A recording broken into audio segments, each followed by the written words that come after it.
In 2003, Seoul was one of the most modern cities in Asia. A population of 10 million, gleaming office towers, one of the fastest internet networks on the planet, a city that had rebuilt itself from rubble in 50 years and was proud of every inch of what it had become. And somewhere in that city, a man was killing people. Not occasionally, not impulsively, systematically, deliberately, with a methodology he had developed over months and refined over years. By the time police arrested young-chul in July 2004, he had murdered 21 people.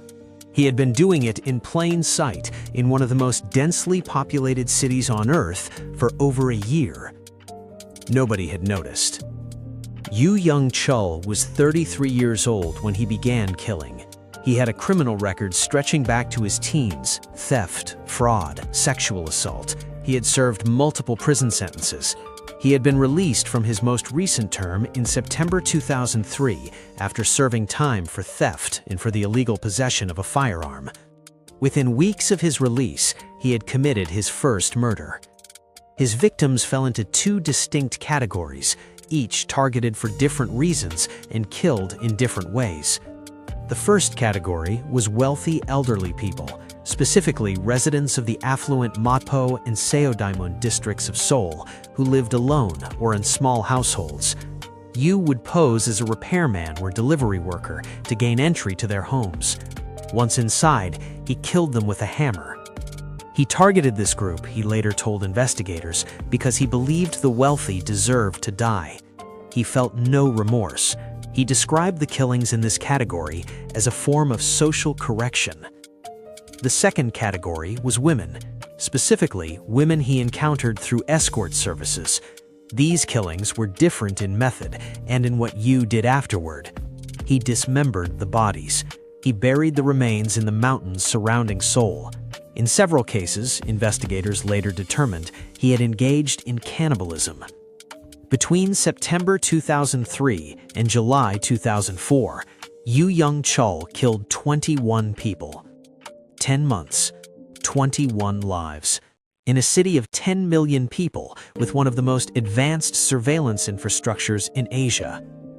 The investigation that failed to catch him in time is a case study in how a determined predator can operate invisibly in an urban environment, and how the assumptions investigators bring to a case can become the walls of a blind spot large enough to hide inside. The murders should have been connected sooner. In the autumn and winter of 2003, Seoul Metropolitan Police were aware of multiple homicides in the Mapo and Seoul districts involving elderly victims killed by blunt force trauma in their homes. They were also receiving missing persons reports for women who had last been seen in connection with escort services and had subsequently disappeared. These two streams of investigation were handled by different units. They were not formally connected. The victims were different demographics. The methods appeared different. The locations were spread across the city.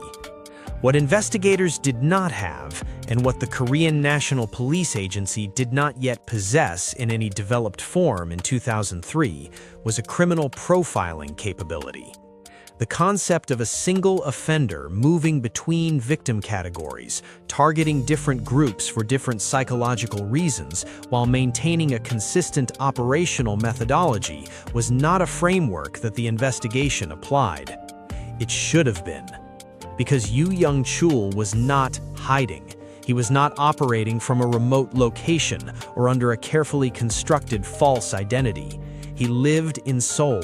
He used public transportation. He accessed his victims through channels that left records, building entry logs, phone communications, financial transactions. The evidence existed. The connections were there to be made. They were not made until the body count had reached 21. The break in the case came not from investigative analysis, but from a witness. In July 2004, a woman who had arranged to meet young-chul managed to escape during an attack and contacted police. Her description led to his identification and arrest within days. He had not been caught by the investigation. He had been caught because one person survived. Young-chul's confession was extensive, detailed, and delivered without visible distress.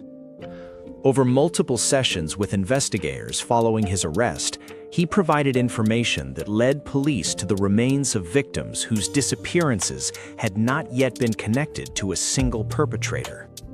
He described his methodology with precision. He explained his reasoning for each victim category. He answered questions about the cannibalism directly and without evasion.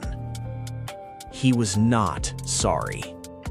He told investigators that the wealthy victims deserved what had happened to them, that the system that had produced his poverty and his criminal record was the true perpetrator, and that he had simply acted on a logic the system itself had created.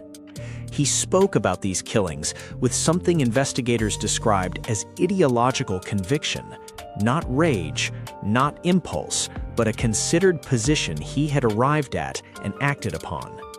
His account of the killings of women was different in tone, but not in remorse.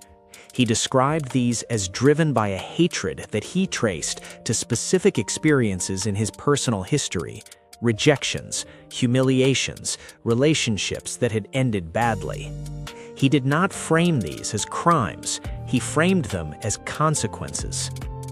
The psychiatric evaluation that followed was one of the most extensively documented in Korean criminal history. The conclusions were carefully worded. Young-chul was not found to be legally insane. He understood the nature of his actions. He understood they were wrong under the law. He simply did not accept that the law's judgment applied to him. At trial, he was convicted of 21 counts of murder. He was sentenced to death in 2005. The sentence was upheld on appeal in 2006. He remains on death row. In interviews conducted from prison in the years since his conviction, he has continued to speak about his crimes with the same detached precision he displayed during his confession. He has expressed no remorse. He has suggested on multiple occasions that he would kill again if released. No one who has interviewed him has doubted that he means it. The Young-chul case transformed South Korean law enforcement in ways that are still visible today. In the immediate aftermath of his arrest, the Korean National Police Agency launched a comprehensive review of its investigative capabilities. The review identified the absence of a structured criminal profiling unit as a critical gap, one that the case had exposed at a cost of 21 lives. A dedicated behavioral analysis unit was established within the agency in 2005, modeled in part on the FBI's behavioral analysis unit, and adapted for the specific characteristics of Korean criminal cases. The case also prompted a review of how missing persons cases involving women in the sex industry were investigated and prioritized. Critics had noted that several of Yu's victims in this category had been reported missing by family members and acquaintances, and that those reports had not received the investigative attention that might have generated an earlier connection to the other murders. Policy changes followed, though advocates for victims' rights have continued to argue that implementation has been uneven. Bong Joon-ho, whose film Memories of Murder had been released the previous year, and whose work had already drawn public attention to the failures of the Hwasong investigation, noted publicly that the case represented a different but related failure. Not the failure to solve a cold case, but the failure to recognize a pattern while it was still forming. The woman who escaped and contacted police in July 2004 has never been publicly identified. She declined all media requests in the years following the trial. She gave a single statement through her attorney after Yu's conviction, saying only that she hoped the families of the victims had found some measure of peace.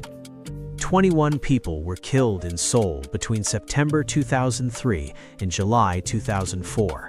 The city never knew it was happening. One person made sure it stopped.